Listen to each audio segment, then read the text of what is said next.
Jo. Bentar ya. Bisa nggak?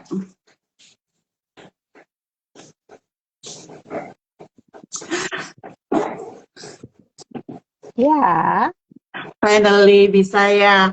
Soalnya beberapa kali itu live itu ada masalah sama ini apa?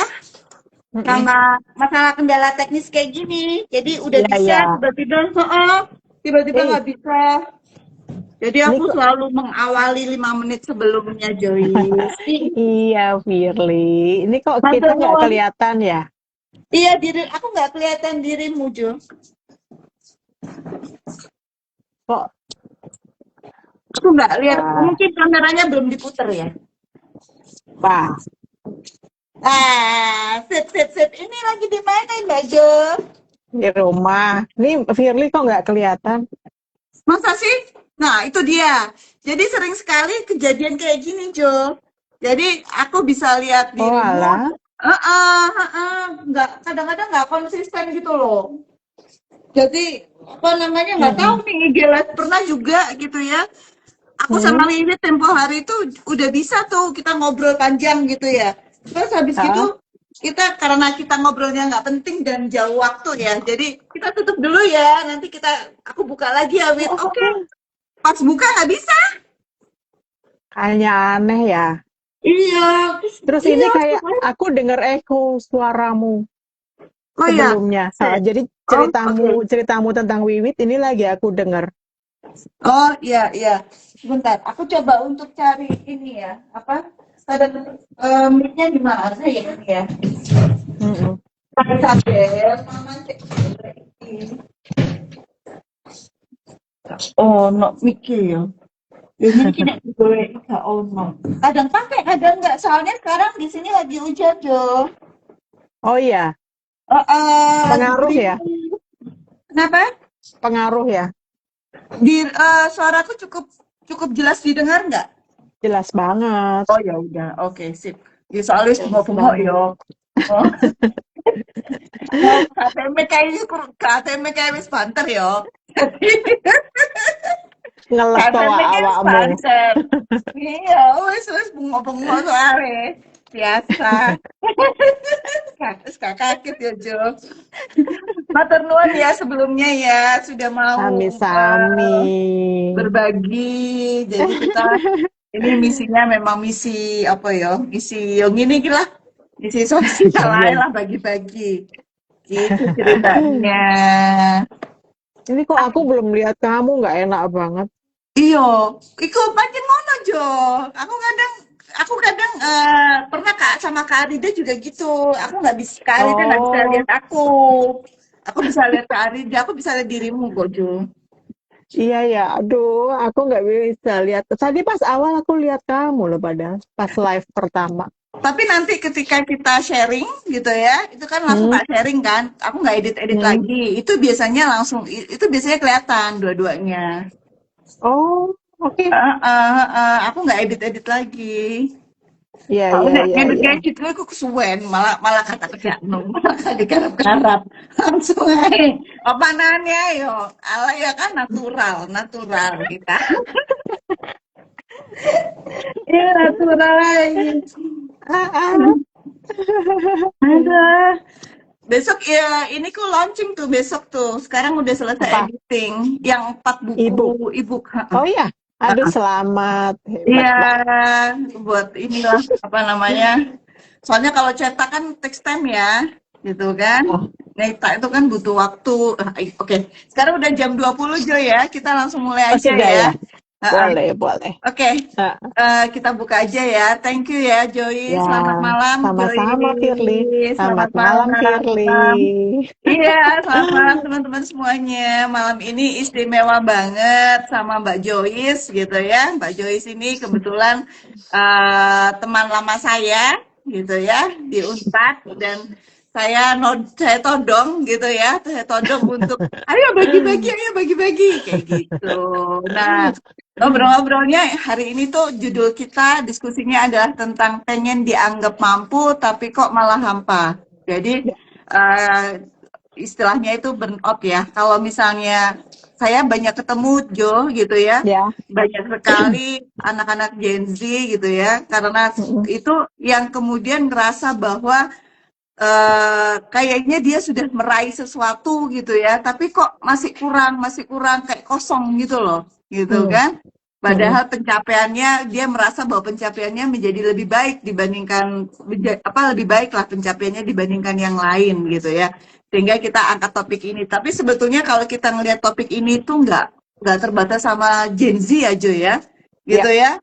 Banyak sekali juga manusia dewasa, orang dewasa yang sudah merasa kayak gue udah mencapai ini, mencapai itu, udah punya Mm-mm. pencapaian ini itu, tapi kok kayaknya kosong ya, gitu kan? Itu Mm. banyak sekali gitu yang terjadi di kehidupan kita, di sekeliling kita. Ya. Nah, kalau menurut Mbak Joy sendiri nih ya, gitu ya, Mm. saya merujuknya ke Gen Z gitu ya.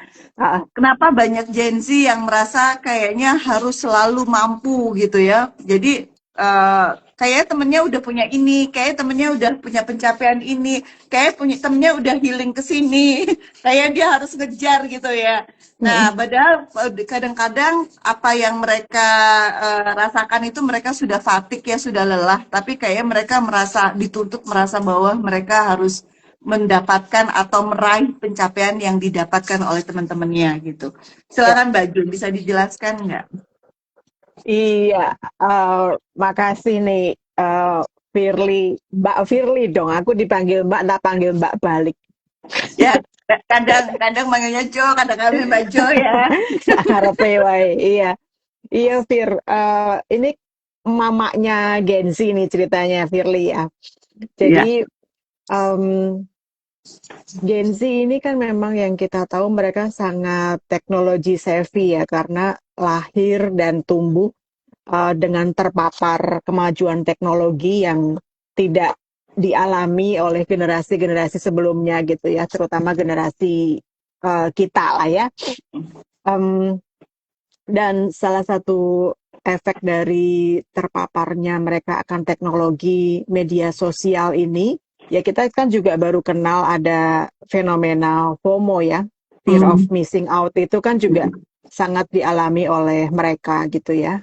Lalu kemelekatan dengan media sosial, jadi baru bangun yang dipegang pertama kali juga langsung handphone dan menuju ke media sosial gitu. Jadi by default itu sepertinya em, keinginan untuk selalu ngecek di luar sana lagi ada apa itu sepertinya sudah menjadi satu kebiasaan sejak lama.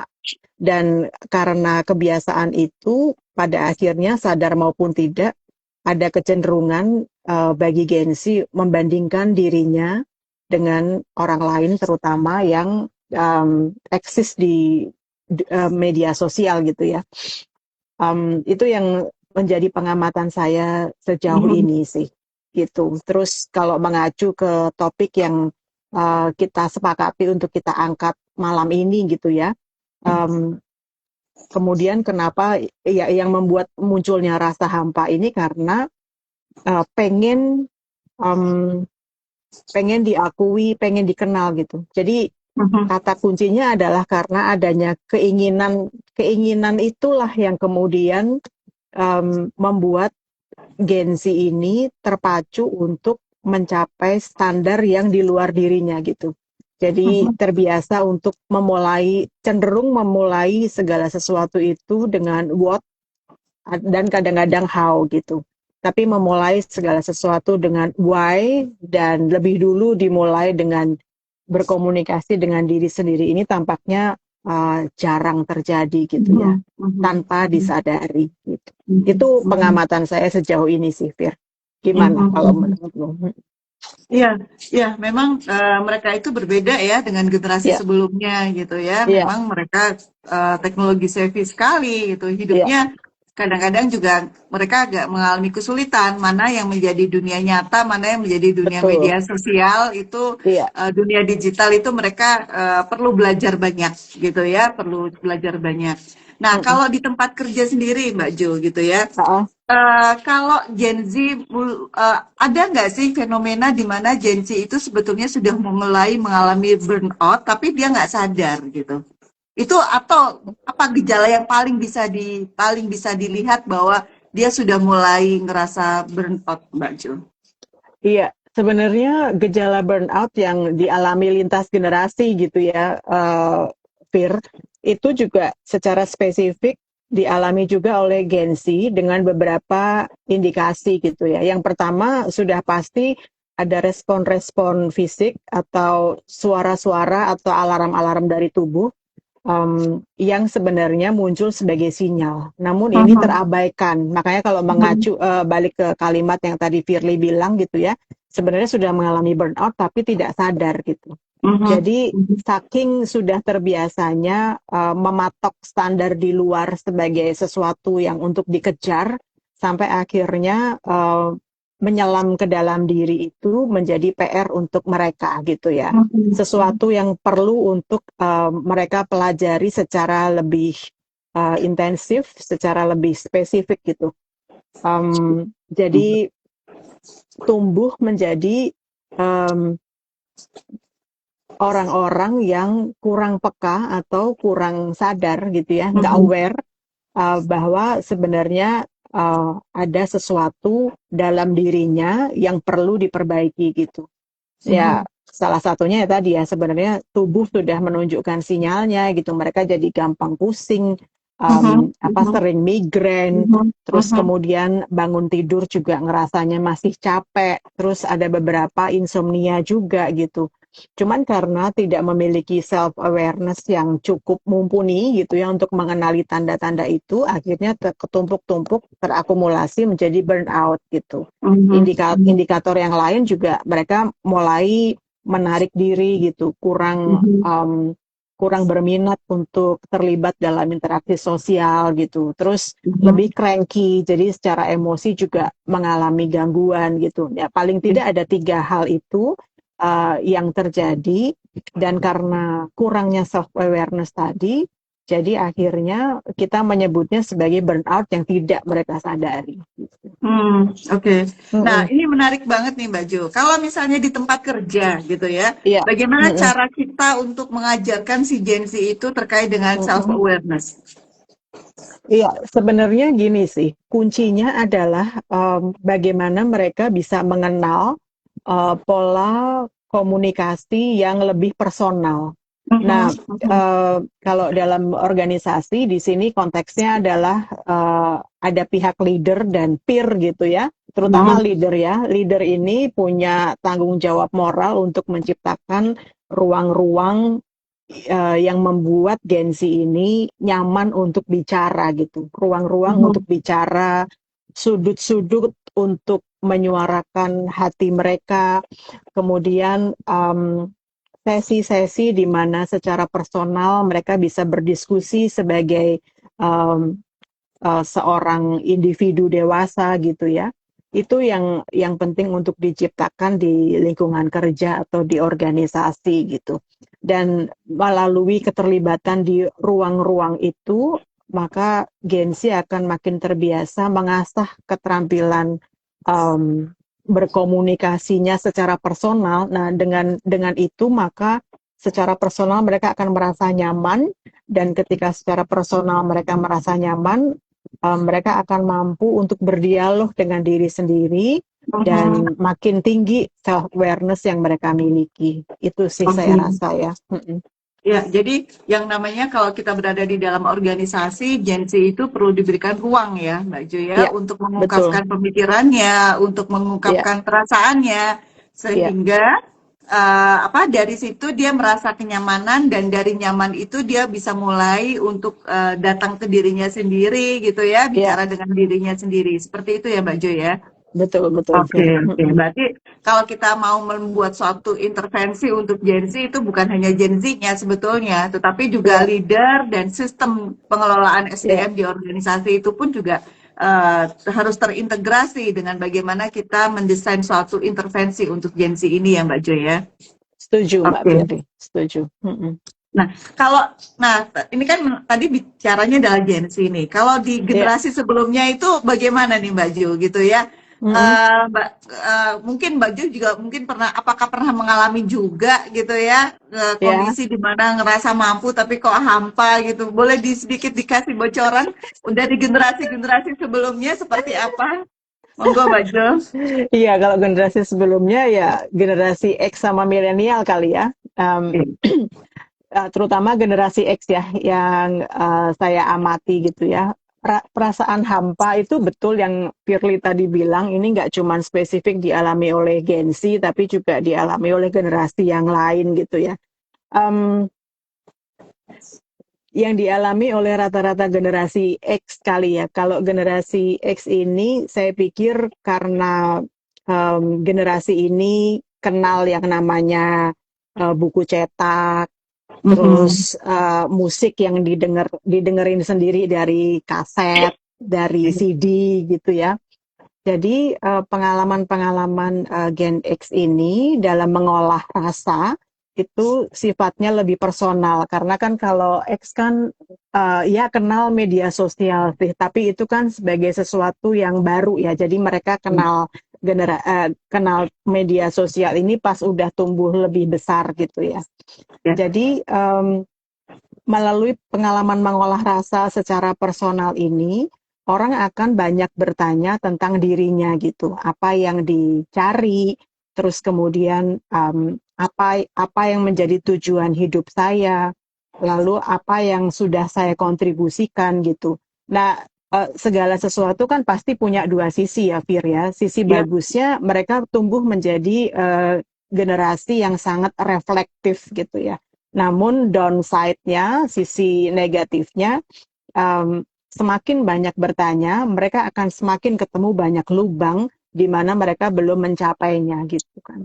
Nah, ini yang kemudian membuat rasa hampa itu datang gitu. Hmm. Gitu sih kalau menurut pendapat saya ya gitu.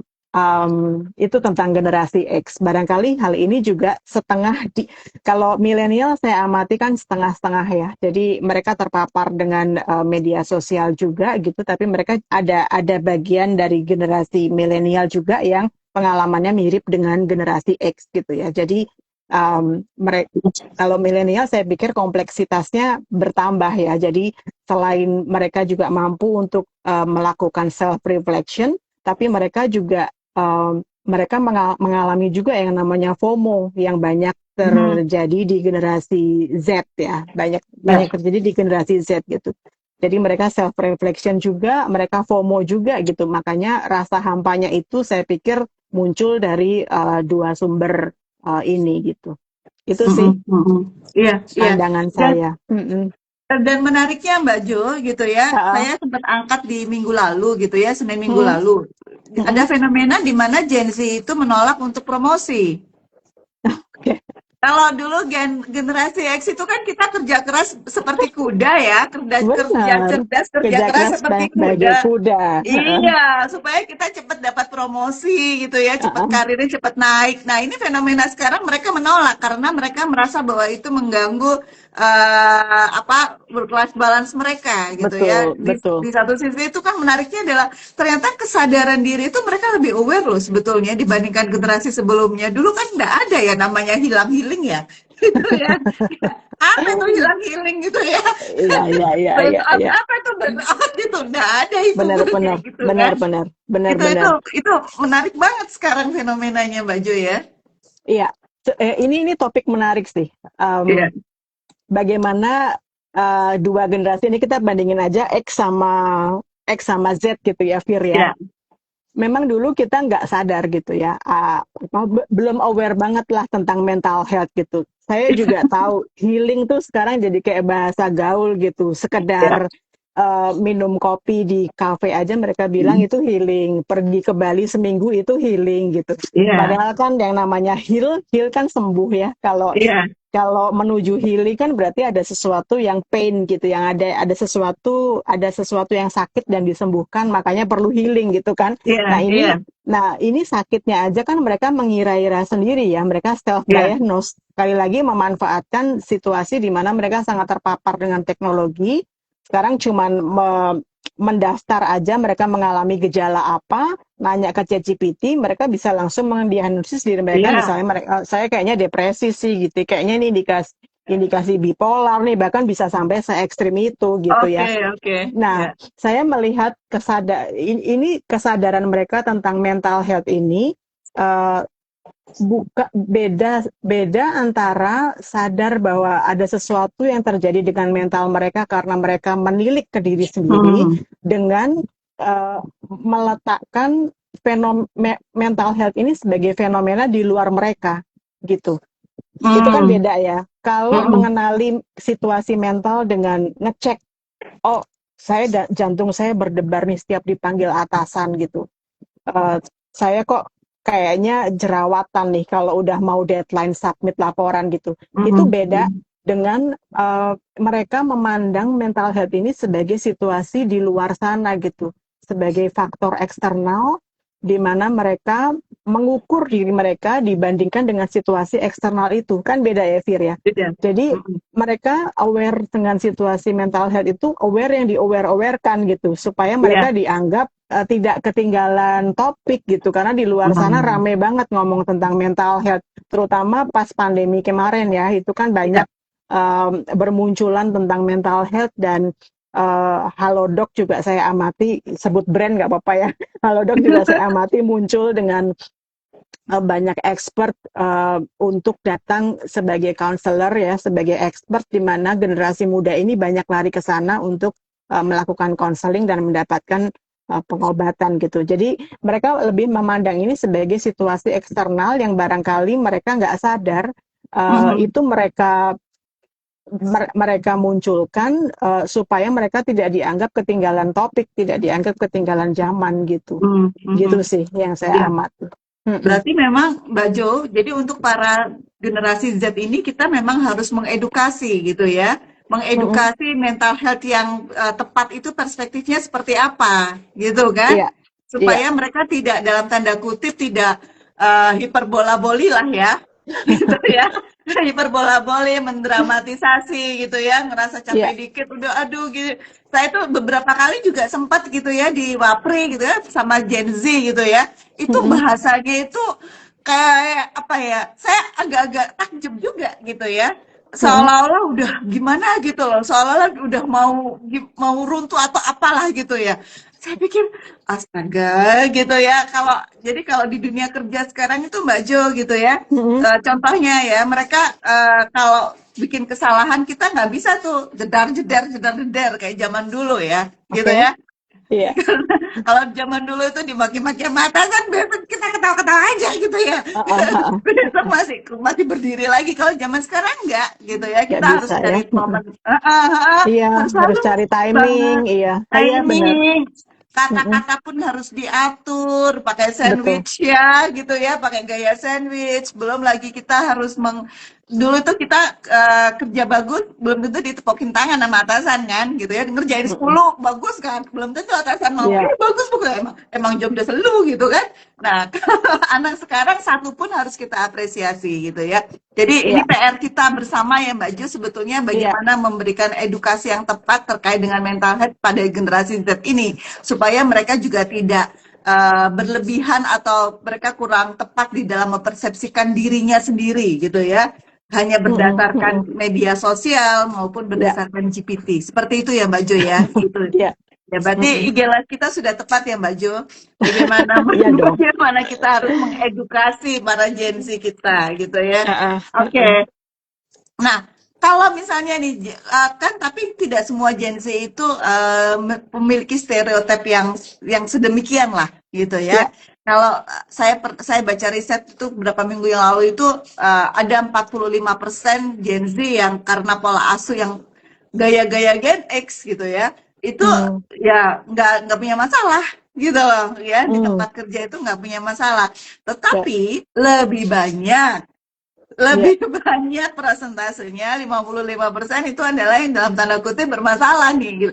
mmm, Bermasalah dari perspektifnya generasi sebelumnya gitu iya, ya, karena Gen Z sendiri tidak merasa bahwa dirinya bermasalah bermasalah, gitu ya. Loh Hmm. kan yang masalah Bapak Ibu, saya kan nggak punya masalah. Jadi apa masalahnya? Jadi Eh, Jadi ini PR banget nih ya, gitu ya, Ya, PR banget. Nah, kalau kita bicara langkah konkretnya, tadi kan Mbak Jo sempat bilang bahwa leader itu harus memberikan ruang untuk ya, mereka bisa mengekspresikan. Sementara kan kita bicara di korporasi itu sangat biasa sekali bahwa kita dikejar-kejar dengan KPI ya, gitu ya, antara ya, coaching aja lah ya. ya. Saya ngomongnya mungkin nggak enak, tapi masalahnya saya kerjain gitu ya. Saya ngajar coaching tuh 2008 Mbak Ju, gitu ya. Hmm. Dan kita harus budaya coaching, harus berapa di KPI, berapa jam melakukan coaching. At the end, saya ngomong pahitnya aja, faktanya di dalam lapangan itu banyak sekali perusahaan yang kemudian, apa itu coaching? KPI udah banyak, ya kan? Nah, ini Heeh. bagaimana kita kita langkah konkret apa yang sebaiknya dilakukan oleh para leader gitu ya, atau para Gen Z Hmm. sendiri supaya bisa apa ya mensiasati kondisi-kondisi seperti ini, Mbak Ju. Oleh leader dan Gen Z-nya sendiri supaya bisa mensiasati kondisi seperti ini. Iya, sebenarnya kalau tadi berangkat dari kalimat ini dulu deh, tadi kan Firly bilang sebenarnya Gen Z yang merasa mereka tidak bermasalah gitu, yang bermasalah kan Iya. generasi bapak ibu gitu ya. Jadi memang ini fenomena ini judulnya kan generation gap. Nah, ketika ada gap kan memang mesti terjadi yang namanya kompromi ya, ketemu di Iya, tengah gitu. iya. Nah, kalau bicara ketemu di tengah ini konkretnya apa sih ketemu di tengah? Ketemu di tengah itu ya kuncinya ngobrol, Oh, komunikasi gitu. Nah, saya iya. mau ambil contoh ya, Fir, waktu itu saya dan tim sempat mau launch satu sistem performance management system, namanya ngeri banget ya, berat gitu kesannya. Performance management system dalam sebuah startup company yang kita tahu mayoritas ini Gen Z gitu ya. Approach-nya itu tidak mengusung performance management system ini sebagai satu project yang di launch, enggak, tapi kita carikan satu judul yang satu kata yang menyinggung value-nya perusahaan dan kedengarannya sangat intuitif. Siapapun yang dengar kata ini itu pasti akan ngerasa nyaman. Misalnya hard gitu ya. Terus kemudian apalagi lah. Jadi tinggal kita pikirkan aja, cari cari satu istilah yang intuitif itu, tapi sebenarnya itu adalah performance management system. Nah, lalu caranya untuk memperkenalkan sistem ini kepada mereka adalah dengan mengedepankan satu kondisi yang membuat mereka merasa bahwa oh ini sebenarnya adalah komunikasi saya dengan atasan saya. Jadi sebelum sistem ini di launch, yang pertama dilakukan adalah workshop yang metodenya role play mengenai caranya untuk bicara one on one. Jadi bagaimana caranya one on one session dilakukan di perusahaan ini gitu.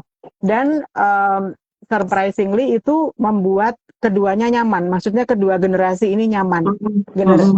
Ada milenial juga waktu itu. Jadi X milenial dan Gen Z itu nyaman dengan approach itu. Karena kalau di awal kita sebut ini project ini yang mau ini kick off performance management system, semua orang kan ngerasa ini sesuatu yang berat Iya, dan males gitu kan. iya, Tapi iya. ketika yang di launch adalah kita mau role play tentang bagaimana komunikasi di dalam tim gitu ya. Dan di situ diberikan beberapa tips bagaimana untuk dari mulai menanyakan kabar itu sebenarnya adalah pintu masuk untuk menanyakan atasan bisa support apa. Jadi alih-alih langsung menanyakan performance mereka bagaimana, pencapaian target mereka seperti apa, yang dikedepankan itu adalah um, apa support yang bisa diberikan leader kepada mereka. Lalu situasi-situasi seperti apa yang membuat mereka merasa berada dalam tantangan dalam 6 bulan terakhir misalnya. Jadi pertanyaan-pertanyaan personal semacam itu ternyata membuat kedua belah pihak, bukan hanya generasi Z, itu merasa bahwa punya teman gitu. Jadi betul secara struktur beliau adalah atasan saya dan Gen Z ini adalah anak buah saya gitu. Tapi bagaimanapun kita adalah tim dan posisi kita ini adalah teman gitu. Jadi mesti saling support gitu. Nah, ketika perasaan itu sudah terbangun, barulah kemudian bagian keduanya adalah menanyakan hal yang menjadi menu utamanya gitu, yaitu kinerja masing-masing orang dibandingkan dengan kinerja tim itu seperti apa. Gitu sih. Jadi pintu masuknya adalah bagaimana mengatasi generation gap ini dulu gitu. Ya, jadi kuncinya itu adalah menjembatani proses komunikasi ya Mbak Jo ya, Iya, supaya betul.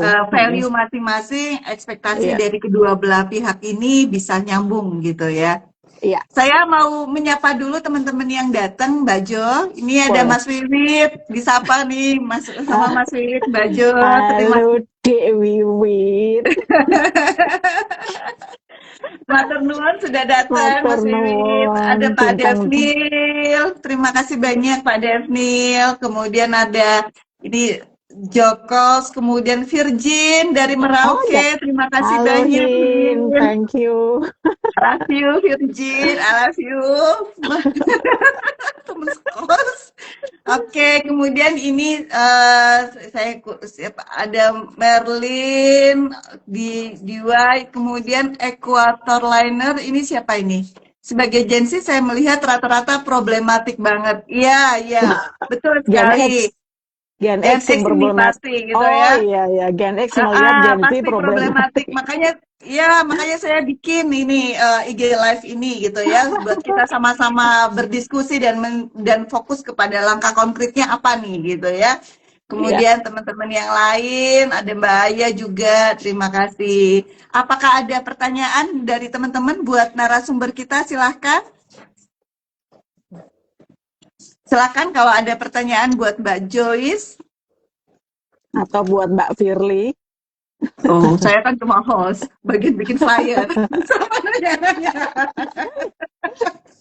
Ure. Sama nanya-nanya Mbak Jo.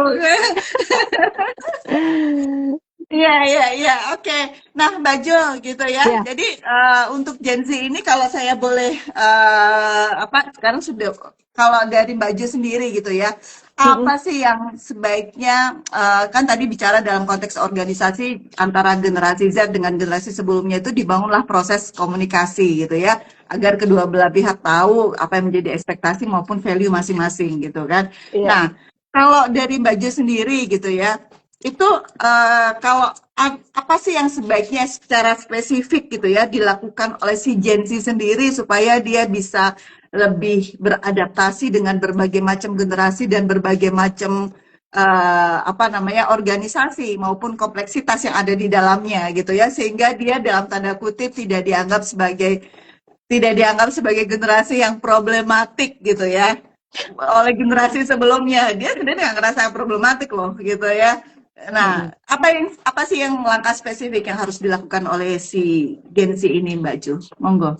Oh iya, langkah spesifik yang pertama main yang jauh.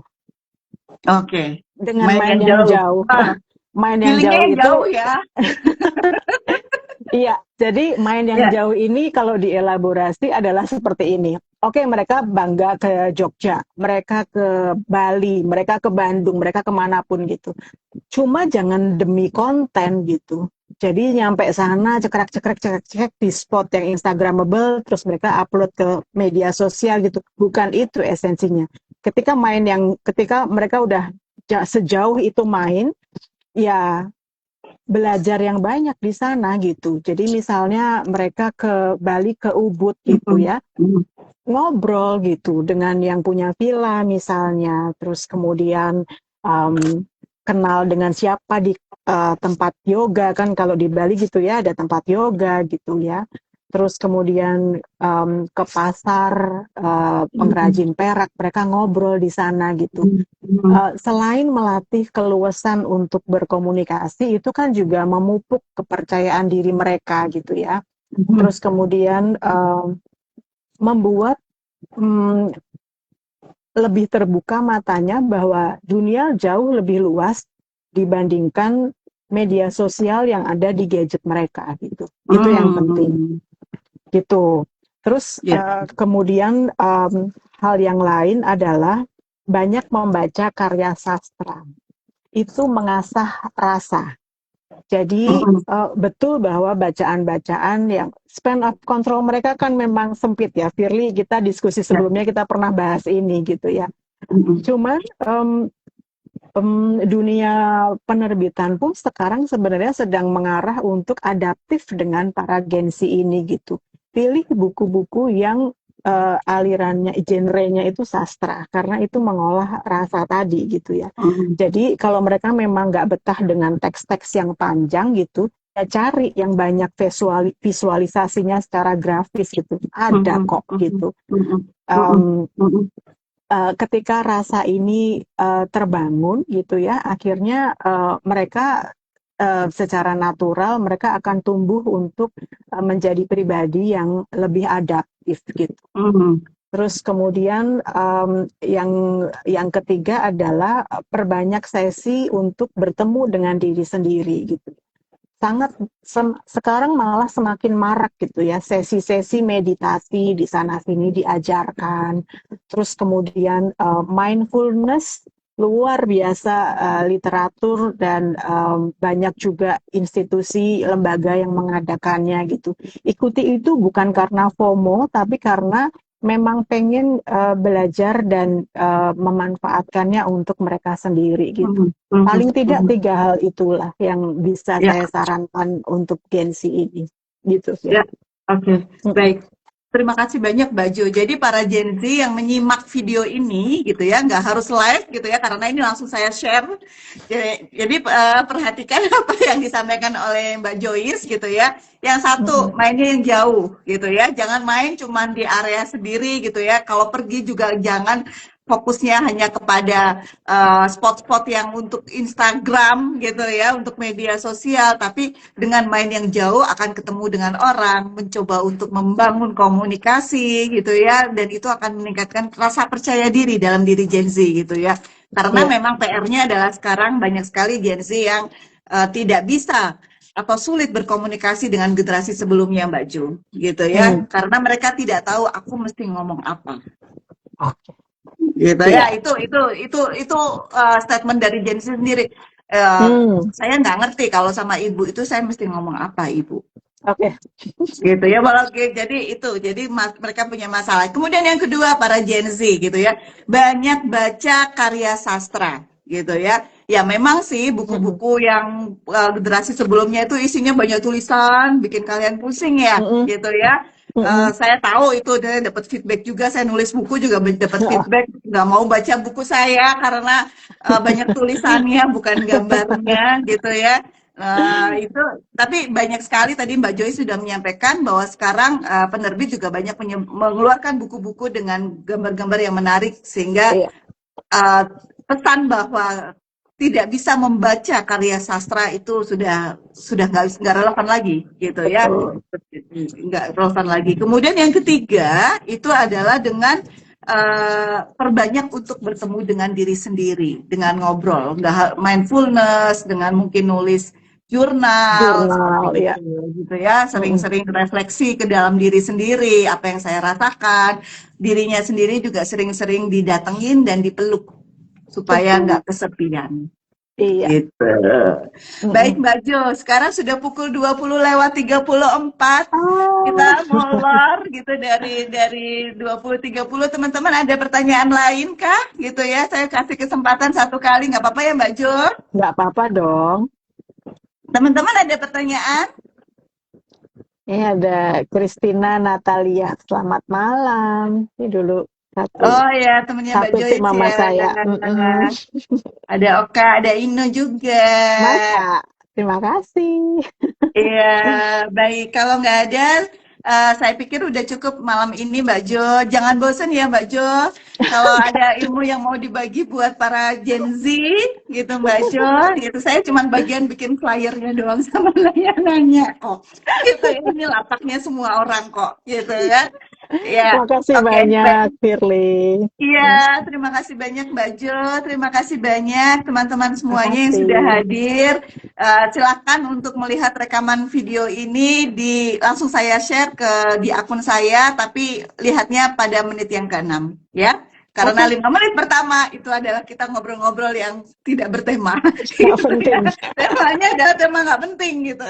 Baik, terima kasih banyak. Selamat malam. Makasih. Makasih, Malam. Pak Dada, Mbak Jo. Makasih. Dadah teman-teman semuanya. Bye Terima teman-teman. kasih. Dah Ino. Saya izin close ya. Ya, Thank saya close ya. you. Dah.